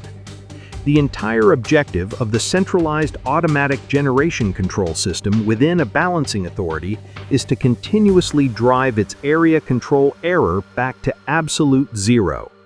Every few seconds, the energy management system computers at the control center aggregate massive amounts of telemetry data from the tie lines and frequency sensors, calculate the instantaneous ACE, and feed this error signal into a proportional integral control algorithm. This algorithm determines precisely how many megawatts of generation need to be increased or decreased across the fleet of available power plants. The control center then transmits automated digital raise or lower signals directly to the turbine governors of participating power plants scattered across the region. These electronic commands alter the reference power setting variable in the governor's internal logic, physically adjusting the steam valves or water gates to alter the megawatt output. This secondary process operates with a response time of minutes, entirely bypassing human intervention in a continuous closed-loop cycle. By relying on decentralized area control error calculations, the massive interconnected grid breaks down an otherwise insurmountable continent-wide computational problem into manageable, localized algorithmic tasks. Each region selfishly corrects its own internal ACE, and as a mathematical byproduct, the entire continental grid stabilizes, maintaining seamless power flows and a steady frequency. The Continental Super-Organism, cross-border synchronization. When primary mechanical reflexes and secondary algorithmic controls operate in perfect harmony, the electrical grid transcends being a mere collection of wires, substations, and power plants. It behaves as a single, coherent, self-correcting superorganism. This biological analogy is not merely poetic or philosophical. It accurately describes the thermodynamics and self-organizing principles of complex dissipative systems. Academics studying the Gaia hypothesis and cellular self-organization note that an organism's ability to maintain order and adapt to its environment relies on constant energy consumption and the continuous, localized interactions of its components. Just as a biological organism utilizes transepithelial electric fields to detect tissue damage and coordinate cellular behavior to heal wounds, the power grid utilizes wide-area frequency measurements and voltage phase angles to detect localized faults and instantly orchestrate a system-wide healing response. Death of a biological cell ensues when it loses its electrical dimension. Similarly, a power grid collapses when it loses its frequency synchronization. Nowhere is the staggering scale of this technological organism more apparent than in the continental European synchronous area. Managed by the European Network of Transmission System Operators for Electricity, this colossal synchronous grid provides power to over 400 million customers across dozens of sovereign nations. From the wind-swept coasts of Portugal to the sprawling plains of Eastern Europe, every single generator, industrial motor, and high-voltage transmission line beats to the exact same 50.000 Hz rhythm. The continuous expansion and integration of this grid demonstrate the geopolitical and engineering desire to maximize the stability of the organism. The larger the synchronous area, the greater the aggregate rotational inertia of all the connected turbines. This massive collective kinetic energy acts as an immense invisible shock absorber, dampening the impact of sudden generator failures or massive load spikes. Because of this inherent physical advantage, nations continually strive to synchronize their isolated grids with the larger continental network. A monumental achievement in this continuous expansion was the synchronization of the Turkish electricity grid. After a meticulous 10-year engineering mission and thorough dynamic stability testing, the Turkish transmission system was successfully synchronized with the European network via 400 kV alternating current transmission lines stretching through Bulgaria and Greece. This massive integration pushed the easternmost boundary of the European synchronous grid all the way to the massive Ataturk Dam in southeastern Turkey. The Ataturk Dam, featuring 8 massive 300-megawatt Francis turbine generators, is a cornerstone of this eastern boundary. To ensure the stability of the broader European network upon connection, the dam's control systems underwent extensive rehabilitation, implementing advanced hydroelectric governors to optimize its speed and power control parameters for primary frequency response. Furthermore, thousands of intelligent protection and control relays were deployed across Turkish substations to ensure that the integration of massive domestic renewable energy sources did not destabilize the delicate frequency balance of the ENTSOE network. Similarly, the ongoing synchronization of the Baltic states, Estonia, Latvia, and Lithuania, further illustrates the organism's expansion and the geopolitical weight of frequency control. Historically, relying on the Russian and Belarusian systems for frequency management, the Baltic transmission system operators, including Ellering, AST, and Litgrid, executed years of thorough preparation and infrastructure upgrades. By permanently disconnecting all electrical ties with Russia and Belarus and successfully synchronizing with continental Europe at exactly 14:05 Eastern Europe time on February 9, 2025, the Baltic nations fully integrated themselves into the automated frequency control structures of the European organism. This geopolitical shift was entirely enabled by the trust placed in the decentralized algorithms of the area control error and the robust primary control mechanisms of the existing grid. In this massive continental organism, power flows invisibly across sovereign borders without the need for passports or customs declarations. A sudden drop in offshore wind power generation in northern Germany is instantly felt as a microscopic frequency dip across the entire continent. Within milliseconds, hydroelectric turbines in Austrian Alps, nuclear reactors in France, and the massive Francis turbines of the Ataturk Dam in southeastern Turkey automatically detect this deviation. Their governors open their valves slightly, collectively injecting the precise amount of energy required to stabilize the grid before the human operators in any of those countries even have time to register the event on their control screens. Digital frontier of grid stability. As we explored previously, the global power grid is undergoing a fundamental metamorphosis, shedding the heavy, rotating mechanical masses of traditional thermal power plants in favor of decentralized, weather-dependent renewable energy. We have already established how the loss of mechanical inertia, the physical momentum historically provided by massive spinning turbines, leaves the electrical network highly vulnerable to rapid frequency deviations and catastrophic cascading failures. We now arrive at the threshold of the next great engineering challenge, the exact point where physics meets computer science. Battery storage systems and smart inverters are now being programmed to provide synthetic inertia, mimicking the behavior of spinning turbines at digital speeds. However, transitioning a continent-spanning machine from iron to code is not a simple swap. Balancing these fast-acting digital assets with heavy mechanical reserves is the new frontier in preventing wide-scale systemic collapse. This delicate interplay between the instant reactions of silicon and the sustained momentum of steel forms the foundation of the modern grid's survival strategy. To grasp the sheer magnitude of this technological leap, one must first understand the profound difference between a physical response and a programmed one. For over a century, since the earliest days of commercial electric power systems and the standardization of the utility frequency, the grid has operated as an electromechanical machine. The heavy, rotating generators in coal, gas, and nuclear plants inherently store kinetic energy.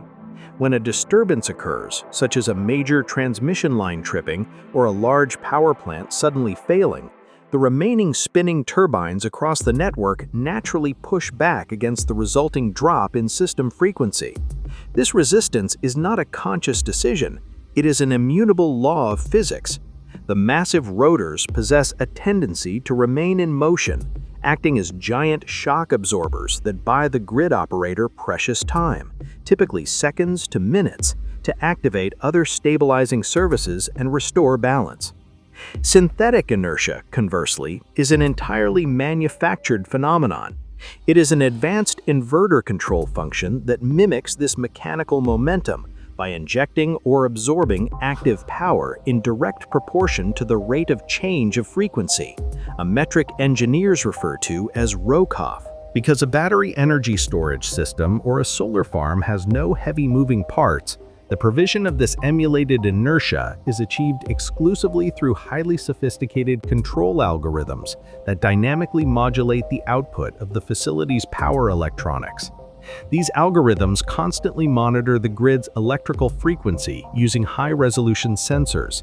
The instant a disturbance occurs, the software calculates the mathematical derivative of the frequency drop and commands the battery to discharge power into the grid to arrest the decline.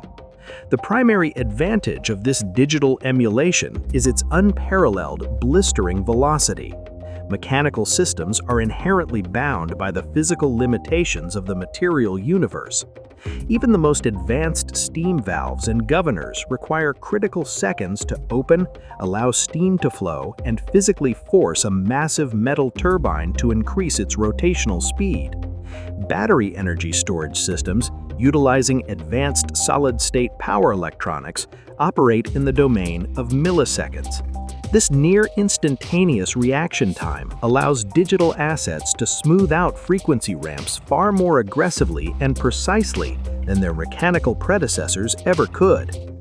They can absorb excess power when supply exceeds demand, driving frequency down, and inject power when supply falls short, pushing frequency up, restoring balance in real time. However, this incredible speed introduces immense systemic complexity, making the programming of these digital assets one of the most rigorous challenges in modern electrical engineering. It is crucial to distinguish true synthetic inertia from fast frequency response, as the two concepts are frequently conflated even within industry discussions. Fast frequency response is the action proportional to the absolute deviation of the frequency from its nominal target, whether that target is 50 or 60 Hz, depending on the global region. Synthetic inertia, however, is proportional to the speed at which the frequency is falling. To utilize an automotive analogy, if fast frequency response is the act of a modern cruise control system pressing the accelerator when a vehicle drops below a certain speed limit, synthetic inertia is the active, forceful resistance against the sudden deceleration itself, mimicking the physical mass of a heavy freight train. Implementing true synthetic inertia is significantly more challenging than fast frequency response, because it relies on taking the mathematical derivative of a highly volatile, noisy grid signal. The commutation delay between the grid sensor and the battery's central processing unit, combined with the activation delay of the power electronics hardware itself, can create bottlenecks that severely limit the effectiveness of the synthetic response. In some distributed energy systems, such as fleets of electric vehicles acting as grid support assets, these combined latencies can range from 150 milliseconds to a full 2 seconds. While dedicated grid-scale batteries are much faster, any latency in calculating the rate of change of frequency means the synthetic injection of power might arrive slightly out of phase with the grid's needs, potentially exacerbating the very oscillation it was meant to cure. To calculate the RoCoF safely, operators often utilize a sliding window method, evaluating the frequency change over a predefined time window, such as 250 milliseconds, and continuously shifting this window across the observation period to capture the full transient response while filtering out erratic electrical noise. The ability of a digital asset to provide this synthetic inertia relies entirely on the underlying architecture of its control software. For decades, the solar, wind, and battery industries relied almost exclusively on what are known as grid-following inverters. These devices were designed with a deeply subordinate philosophy. They act as passive participants in the electrical network, effectively listening to the grid and injecting current only when they detect a strong, stable voltage signal. Grid-following inverters utilize a digital mechanism known as a phase-locked loop to continuously measure the external grid voltage and synchronize their own output to match it perfectly. Because they wait for a reference signal rather than creating one, they are fundamentally incapable of actively policing or stabilizing the system frequency. If the grid frequency begins to drift due to a major power plant failure, the grid-following inverter will simply ride the drift alongside it, remaining entirely passive until the frequency crosses a critical safety threshold, at which point the inverter will simply disconnect itself to prevent internal damage. While grid-following technology is highly effective, inexpensive, and simple to deploy for the purpose of injecting clean power into a strong, mechanically stable grid dominated by spinning fossil fuel plants, it becomes a severe liability as the penetration of renewable energy increases and overall grid strength plummets. In weak grids, which are characterized by low short-circuit ratios and a lack of physical stabilizing forces, grid-following inverters can interact disastrously with the network's electrical impedance. These interactions can amplify voltage flicker and cause severe sub-synchronous oscillations, particularly when multiple grid-following units operate in parallel at a common coupling point. Furthermore, during deep voltage sags caused by network faults, such as a lightning strike on a transmission tower, grid-following inverters frequently suffer from a loss of lock in their phase-locked loop. This causes them to cease power output at the exact millisecond the grid requires their support the most, potentially leading to cascading trips and widespread blackouts. The definitive solution to this vulnerability, and the key to unlocking true synthetic inertia, is the deployment of grid-forming inverters. This technology represents a profound paradigm shift in power electronics, enabling renewable energy sources and battery arrays to actively set the grid frequency and voltage, rather than merely reacting to them like passive observers. Instead of relying on a phase-locked loop to hunt for an external reference signal, grid-forming inverters synthesize a voltage waveform internally, often utilizing complex mathematical models such as a virtual oscillator, and then forcefully push that reference onto the electrical bus. This fundamental difference in control strategy cascades into every aspect of grid operation, hardware sizing, protection settings, and certification workflows. Because they generate their own internal reference, grid-forming devices never suffer from a loss of synchronization lock.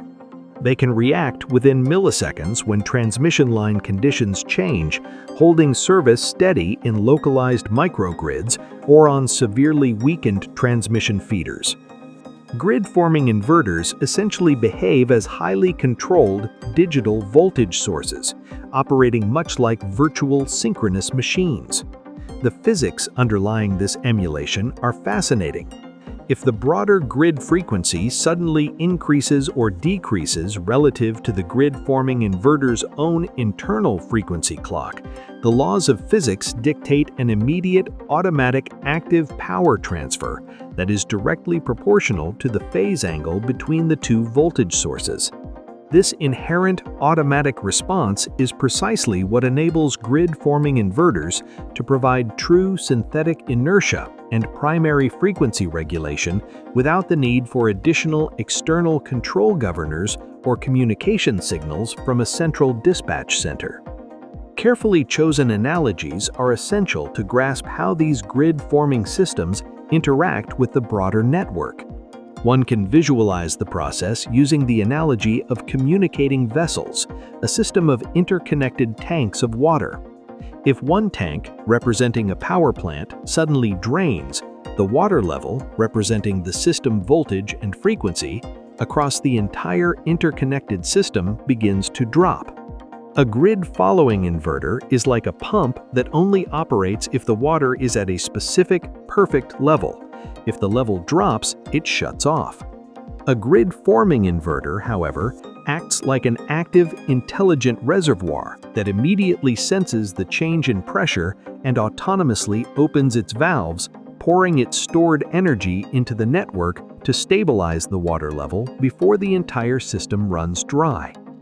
Furthermore, grid-forming technology provides an array of essential ancillary services that grid-following systems simply cannot execute.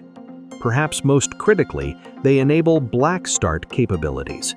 In the event of a total systemic blackout, a grid must be slowly and meticulously rebuilt, historically relying on small diesel generators to provide the initial spark that allows larger fossil fuel plants to turn on. Grid-forming inverters possess the capability to serve as this initial black start source, synthesizing the foundational voltage waveform required to reboot an entirely dark grid without the assistance of a single spinning turbine. Despite these transformative capabilities, the transition from grid-following to grid-forming architectures is fraught with technical, economic, and engineering friction. Grid-forming inverters are inherently more complex and considerably more expensive to manufacture than their grid-following counterparts. Because they must emulate the physical momentum of a heavy machine, they require highly robust energy buffers and substantially over-engineered power electronics capable of managing the sudden, violent surges of power required to stabilize a faltering grid. Equipment manufacturers and project developers have historically hesitated to invest the massive capital required for grid-forming research and development. This hesitation stems from a circular problem. System operators find it challenging to require functionalities from inverter-based resources that are not widely available on the market, while manufacturers lack clear technical specifications and guaranteed market demand to justify developing the technology. Moreover, the software algorithms must be meticulously designed and rigorously tested to prevent grid-forming inverters from fighting one another for dominance over the grid's voltage waveform. If multiple grid-forming assets are deployed in close proximity without proper coordination and centralized control, their algorithms can cross-interfere, leading to severe sub-synchronous oscillations that can damage equipment and destabilize the very network they were installed to protect. Analyzing the transient stability of these high-order non-linear systems remains a daunting challenge for power systems engineers, often requiring advanced reduced-order models to predict how these digital assets will behave during catastrophic grid events such as severe voltage dips or phase jumps. Yet despite these formidable engineering hurdles, the consensus among independent power system operators worldwide is ubiquitous. Grid-forming control is the absolute, non-negotiable prerequisite for operating a modern electricity grid heavily reliant on variable renewable energy. However, as engineers have aggressively pushed the boundaries of power electronics, a sobering realization has emerged. Entirely eliminating mechanical assets creates terrifying blind spots in the physical resilience of the grid. The new frontier in power systems management is not a complete hostile digital takeover, but a carefully choreographed hybrid approach that marries the instantaneous algorithmic reaction speed of grid-forming batteries with the brute force physical resilience of heavy mechanical reserves. Balancing these two fundamentally different types of assets has rapidly become the most complex optimization challenge facing system operators today. The primary limitation of power electronics, no matter how advanced the grid-forming software algorithms may be, is their strictly limited thermal and current overload capacity. When a massive short circuit or severe fault occurs on the high-voltage transmission network, the grid desperately requires a massive instantaneous injection of fault current to clear the electrical blockages and allow the physical protective relays and circuit breakers to operate correctly. Traditional synchronous generators built from massive blocks of solid copper and steel can easily provide fault currents up to 6 times their nominal rating because they can absorb immense thermal stress without instantly melting. Inverters, on the other hand, are constructed from highly sensitive silicon transistors. If subjected to these massive overcurrents, the silicon components will catastrophically fail and vaporize in a fraction of a second. To prevent self-destruction, inverter manufacturers are forced to program their devices to artificially limit their fault current output, effectively capping their ability to support the grid during the most violent electrical disturbances. To bridge this critical physical gap, grid operators are increasingly turning to a century-old technology, repurposing it for the digital era: a synchronous condenser. A synchronous condenser is essentially a massive rotating electrical motor connected to the high-voltage grid that spins freely, synchronized to the grid frequency, without being attached to a steam turbine or generating any active electrical power. Because it possesses a massive rotating physical rotor weighing hundreds of tons, it provides continuous inherent mechanical inertia and robust short-circuit strength purely by virtue of its physical existence. It acts as a giant spinning shock absorber for the local electrical network, physically stabilizing the voltage profile and providing the raw thermal fault current that digital silicon inverters fundamentally lack. The absolute cutting edge of modern grid architecture is the hybrid synchronous condenser system. This revolutionary design physically co-locates a traditional spinning synchronous condenser with a massive grid-forming battery energy storage system at the exact same point on the transmission network. This pairing creates a powerful symbiotic relationship that actively leverages the strengths of both paradigms while completely neutralizing their respective weaknesses. When a severe frequency event or short circuit occurs, the synchronous condenser provides the immediate physics-based inertial resistance and the high thermal overload capacity required to survive the initial violent shock wave of the fault. Simultaneously, the grid-forming battery detects the disturbance and injects massive amounts of active power within milliseconds, providing the fast frequency response and synthetic inertia necessary to rapidly bring the grid back to its nominal frequency.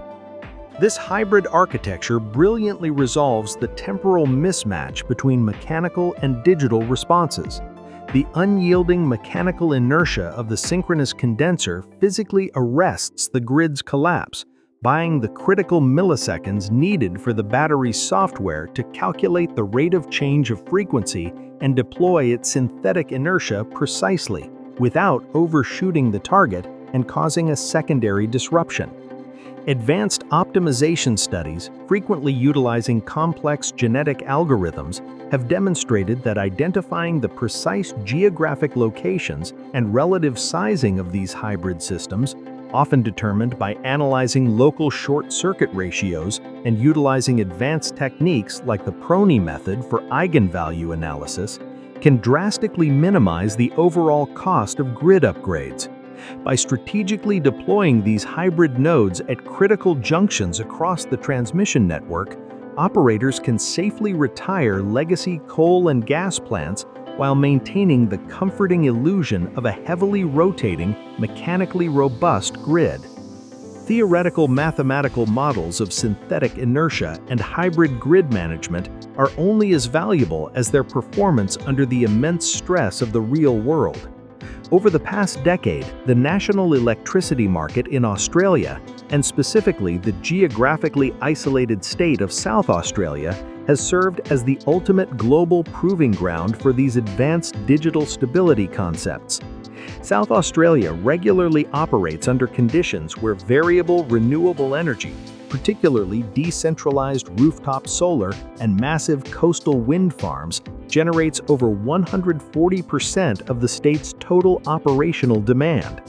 This unprecedented penetration of inverter-based resources makes the South Australian grid one of the most volatile, inertia-starved power systems on the planet, forcing the Australian energy market operator to confront engineering challenges years before the rest of the world. The most profound and dramatic demonstration of the power of synthetic inertia occurred during the catastrophic failure of the Collide C power station in the state of Queensland on the afternoon of May 25, 2021.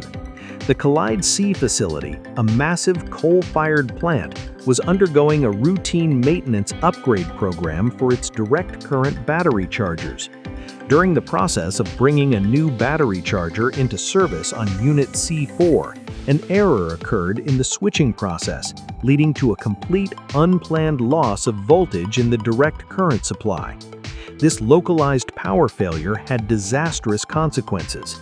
It completely disabled the critical alternating current and direct current protection systems designed to safely shut down the massive generator during an anomaly.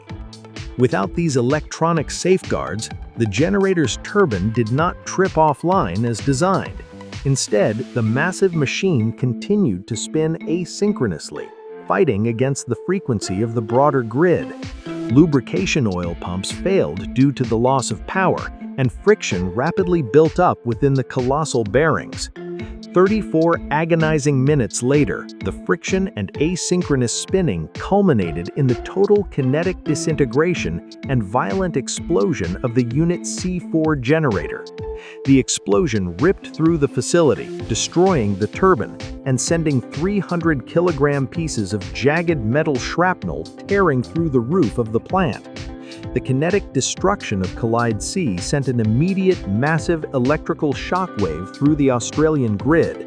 The sudden loss of generation, coupled with sharp, violent drops in network frequency and voltage, caused 9 other major generating units across Queensland to automatically trip offline in rapid succession to protect themselves.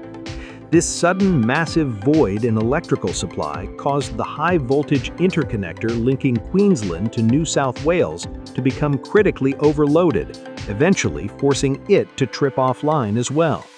The grid's frequency plummeted instantly as the mechanical inertia of the eastern seaboard began to collapse, triggering automatic under-frequency load shedding that cut power to roughly 40% of Queensland's electricity demand.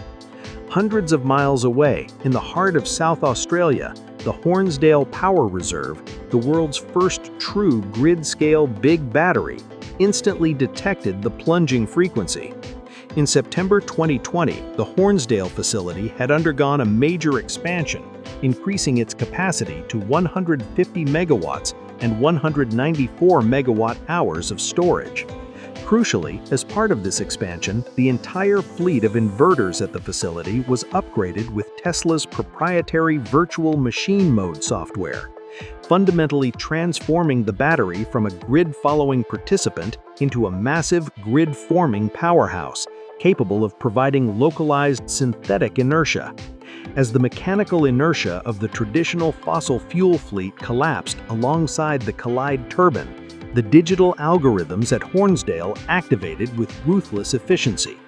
Operating flawlessly as a virtual synchronous machine, the battery system detected the violent rate of change of frequency and autonomously injected massive amounts of active power within milliseconds. This instantaneous digital response actively pushed back against the frequency collapse, slowing the rate of decline and acting as a virtual shock absorber.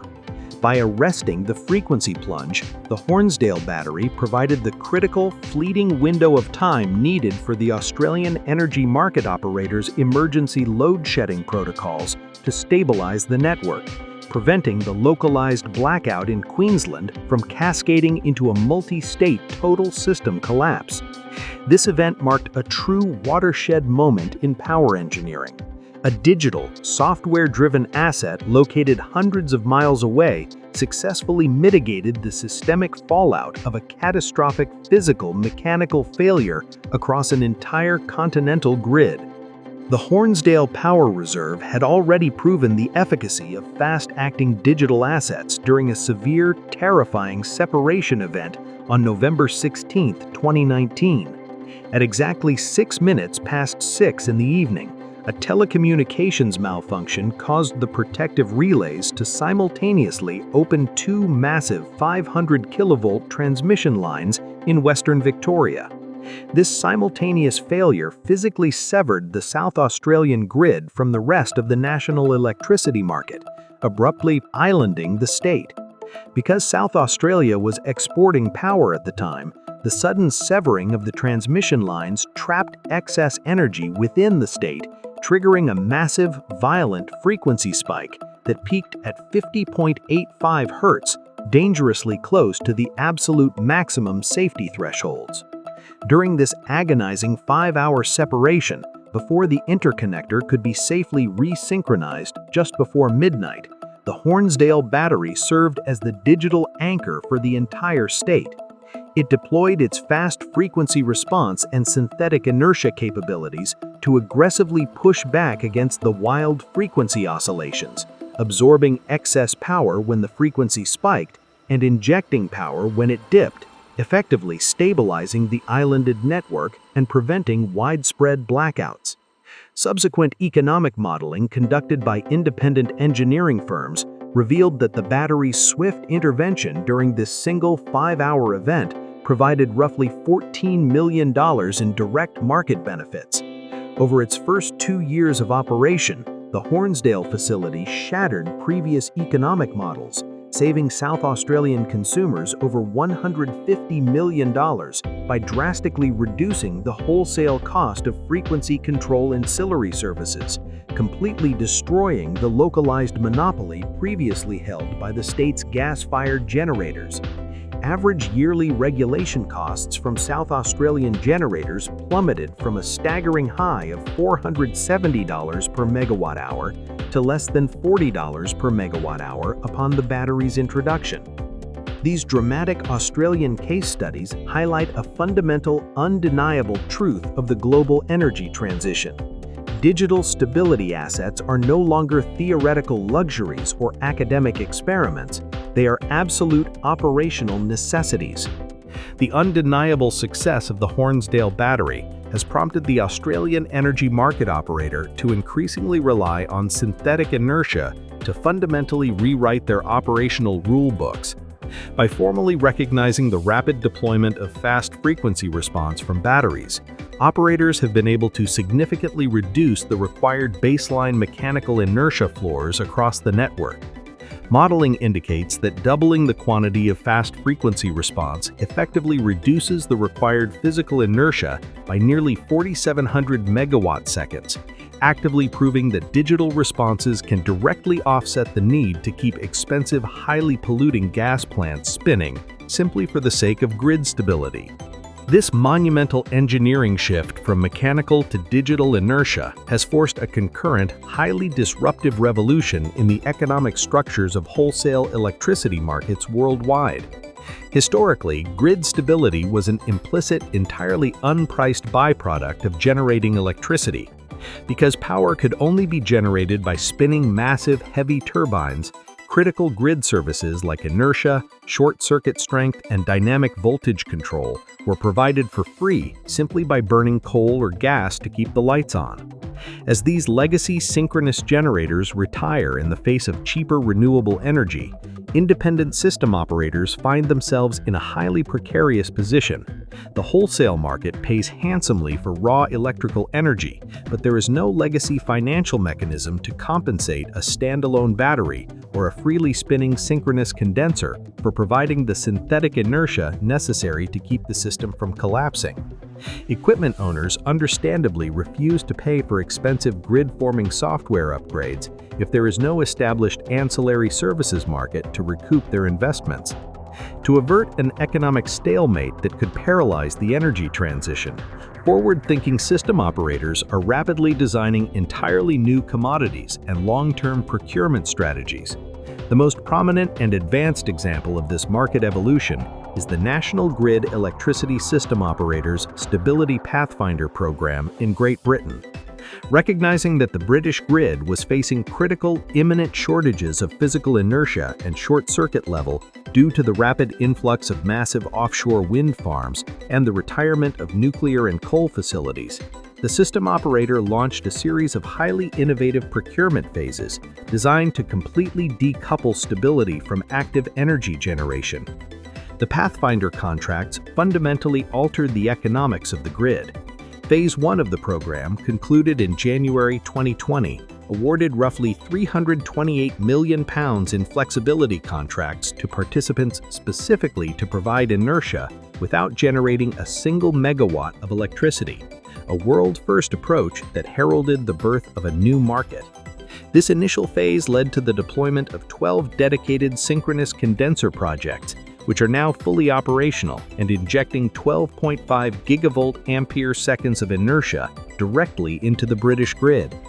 Subsequent phases, Phase 2 and Phase 3, expanded the scope to specifically procure short-circuit levels in regions like Scotland, where the displacement of traditional generators was most acute. Building on the undeniable success of the Pathfinder program, the British system operator, now transitioning into the National Energy System Operator, is establishing a permanent, enduring stability market design. Recognizing that relying on the ad hoc dispatch of expensive, carbon-intensive combined cycle gas turbines within the daily balancing mechanism is economically and environmentally unsustainable, the new market structure utilizes a sophisticated hybrid procurement approach.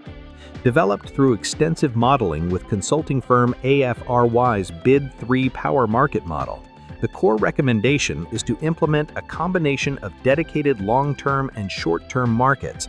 The long-term market, operating at a 4-year ahead stage, offers highly lucrative decade-long contracts designed specifically to incentivize the massive capital investment required to build new, heavy synchronous condensers and massive grid-forming battery complexes. These long-term contracts provide the price certainty that developers need to secure financing for heavy infrastructure. Operating in tandem is a mid-term, year-ahead market designed to harness high-availability services from existing assets and a highly liquid short-term day-ahead market. The day-ahead market operates in 4-hour blocks, offering a brilliant route to market for existing weather-dependent assets like wind and solar farms, as well as smaller batteries. By upgrading their inverters to grid-forming status, these assets can stack revenues, providing synthetic inertia when the wind isn't blowing or the sun isn't shining. Extensive quantitative analysis utilizing AFRY's Bid 3 power market model evaluated these market designs against various future energy scenarios, including a rapid decarbonization scenario known as 2 degrees. The modeling unequivocally demonstrated that shifting to this market-driven procurement of synthetic inertia and grid-forming capabilities will yield massive dividends. By incentivizing digital stability solutions and avoiding the need to forcefully synchronize gas plants purely for inertia, the new market design is projected to reduce system redispatching costs by approximately £30 million in 2026, scaling to £58 million annually by 2030. Furthermore, it will significantly cut greenhouse gas emissions, reducing carbon output by an estimated 0.4 million tons in 2026 and 0.3 million tons in 2030, proving that digital stability is not only cheaper but vastly cleaner. This monumental operational reckoning is currently underway in the United States, particularly within the Electric Reliability Council of Texas, which manages the isolated grid covering the vast majority of the state. The Texas grid has experienced staggering, globally unprecedented growth in wind and solar penetration. The state presently manages approximately 37 gigawatts of wind and 15 gigawatts of solar photovoltaics, with an astonishing 125 gigawatts of battery storage currently sitting in the interconnection study queue. This rapid displacement of constant fuel synchronous generators has led to distinct periods where the system inertia drops dangerously close to the critical threshold required to prevent severe underfrequency load shedding. Under current Texas operational rules, if the grid frequency reaches 59.3 Hz, automatic protective relays instantly shed 5% of the entire state's electrical load to prevent a total collapse. If it drops further to 58.9 Hz, an additional 10% is violently disconnected. As massive battery energy storage systems rapidly enter the interconnection queue, market regulators are grappling with how to safely integrate them into this precarious balancing act. Studies commissioned by the operator have intensely scrutinized the risks and benefits of allowing batteries with highly aggressive 1% frequency droop settings to displace the primary frequency response traditionally provided by thermal generators operating on sluggish legacy 5% droop settings. A lower droop setting allows an inverter to respond much more aggressively and rapidly to minor frequency deviations. The findings of these extensive engineering studies suggest a nuanced reality. The exceptionally fast response times of both grid-forming and grid-following batteries offer distinct, measurable advantages in arresting frequency declines long before they hit the dreaded 59.3 load shedding trigger. By lowering the first stage of under-frequency load shedding from 59.3 to 59.1 Hz, studies indicate the critical inertia requirement for the entire state could be reduced from 94 gigawatt seconds to just 71 gigawatt seconds, a massive operational relief. However, leaning too heavily on digital assets requires strict regulatory oversight. Operators must ensure that a localized telecommunications failure or a software bug does not result in a massive simultaneous withdrawal of synthetic inertia across the entire state, a phenomenon known as common mode risk. Allowing a single massive battery complex to provide too much of the state's total frequency response creates a single point of digital failure that could be just as catastrophic as the Collide C explosion. This reliance on software introduces the final, most chilling aspect of the modern energy transition: the invisible vulnerability of cybersecurity. As power grids worldwide rapidly replace inert, physical blocks of spinning metal with internet-connected, cloud-managed smart inverters, they are inadvertently exposing the most critical infrastructure of the modern world to entirely new, highly sophisticated vectors of catastrophic failure. The transition to synthetic inertia fundamentally means that grid stability is no longer guaranteed by the immutable, unhackable laws of physical momentum. It is now governed by millions of lines of code, highly complex communication networks, and remote firmware updates pushed over the public internet. This software-defined grid introduces a terrifying reality. If the algorithms that manage synthetic inertia can be hacked, manipulated, or disabled, the physical stability of the electrical grid can be actively weaponized. Smart inverters, particularly those installed in distributed residential solar arrays, commercial battery systems, and electric vehicle charging networks, function fundamentally as highly advanced Internet of Things devices. To coordinate their actions and provide grid services, they must continuously exchange highly sensitive telemetry data with utility operators, third-party aggregators, and cloud-based management platforms. This expansive, relentless connectivity drastically widens the cyber attack surface of the electrical grid. Cybersecurity researchers have already identified alarming, widespread vulnerabilities in globally distributed solar power systems. Recent reports have highlighted the discovery of rogue communication devices embedded in major inverter supply chains, and research groups have published sets of dozens of new vulnerabilities affecting solar power systems that could be easily exploited by malicious actors to hijack vast fleets of smart inverters. The potential consequences of a coordinated, state-sponsored cyber attack on grid-forming inverters are exceptionally severe and difficult to mitigate. Because synthetic inertia relies entirely on calculating the rate of change of frequency based on sensor data, a sophisticated adversary could execute a false data injection attack, subtly and simultaneously altering the frequency measurements being read by thousands of inverters across a region.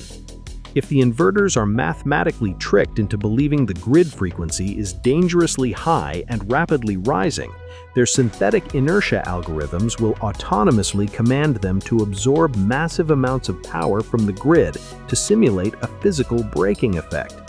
This sudden, entirely artificial spike in electrical demand would cause the actual physical frequency of the grid to violently collapse, instantly triggering widespread under-frequency load shedding and massive cascading blackouts before human operators could even identify the source of the anomaly.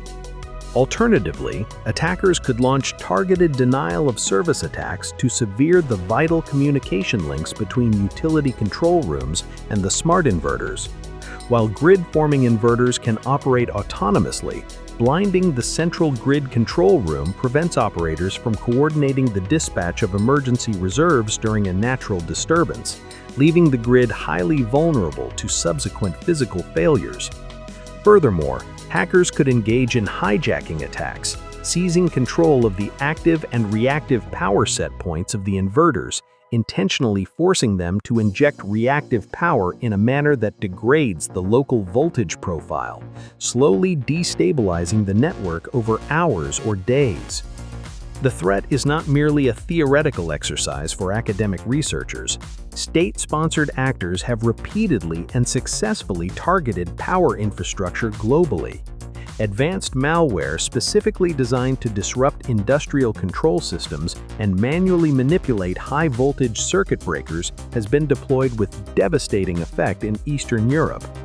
The rapid aggregation of hundreds of thousands of vulnerable residential and commercial smart inverters into massive virtual power plants, often exceeding 10 gigawatts of combined capacity, means that a successful intrusion into a single, poorly secured cloud aggregator could provide an attacker with enough centralized control to instantly destabilize an entire national interconnection.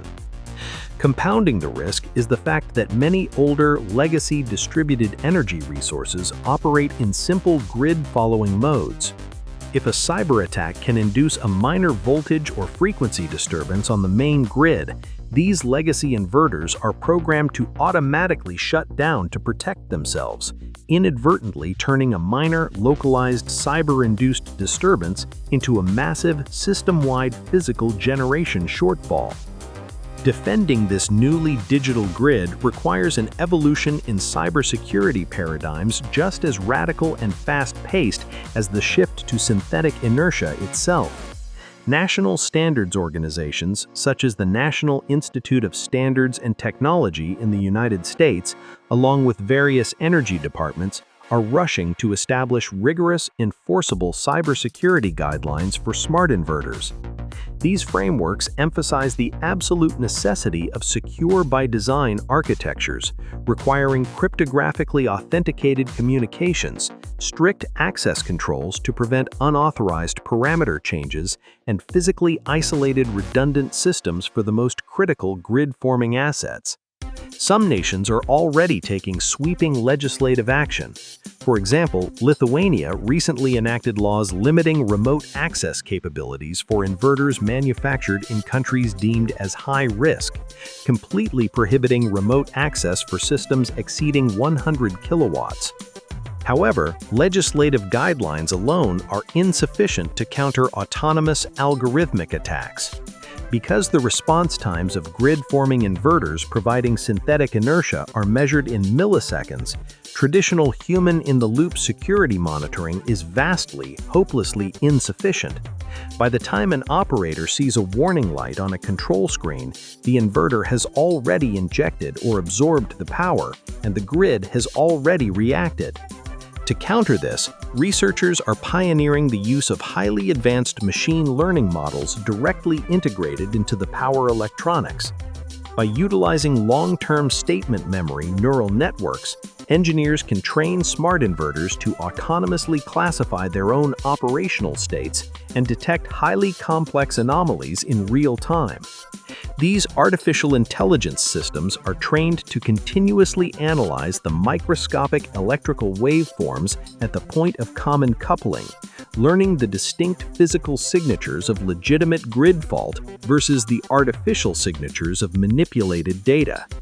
In contrastive case studies and advanced simulations, these long-term statement memory models have demonstrated the remarkable ability to differentiate between a legitimate physical short-circuit fault and a malicious false data injection attack with over 90% accuracy.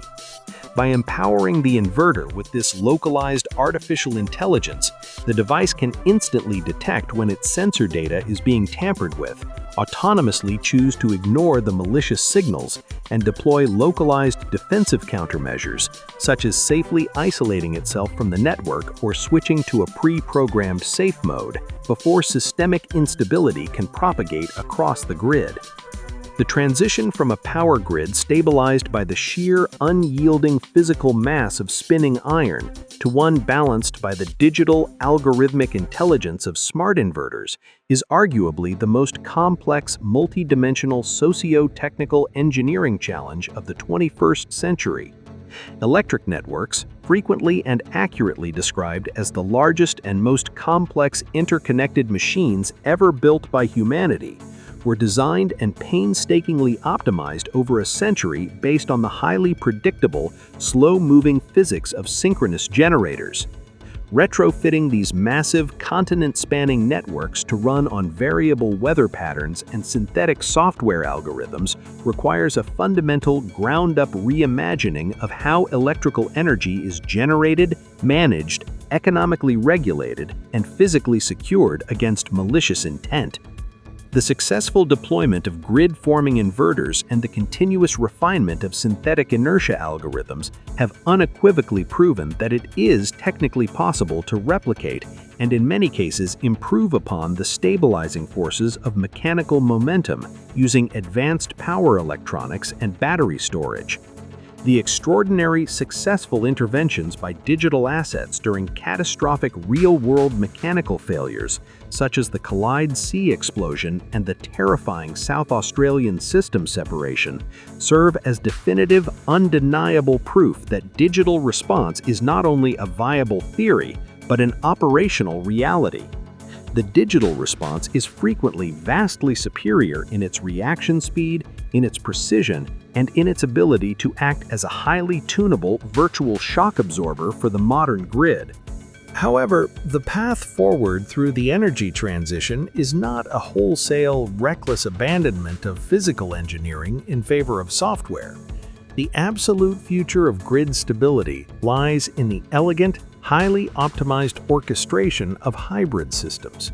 It requires a delicate, deliberate dance where the raw, physical short-circuit strength and unhackable mechanical inertia of synchronous condensers act as a protective, physical bulwark for the hyper-fast, algorithmic responses of grid-forming batteries. As wholesale energy markets continue to rapidly evolve to financially value these vital new forms of digital stability, and as advanced cybersecurity frameworks harden the critical communication layers against malicious interference, the grid will slowly, safely shed its reliance on the fossil-fueled mechanical inertia of the past. The highly volatile energy mix of the future will not be tamed by building heavier machines, but by writing faster code, deploying smarter inverters, and seamlessly integrating the blinding speed of digital intelligence with the unyielding resilience of mechanical physics.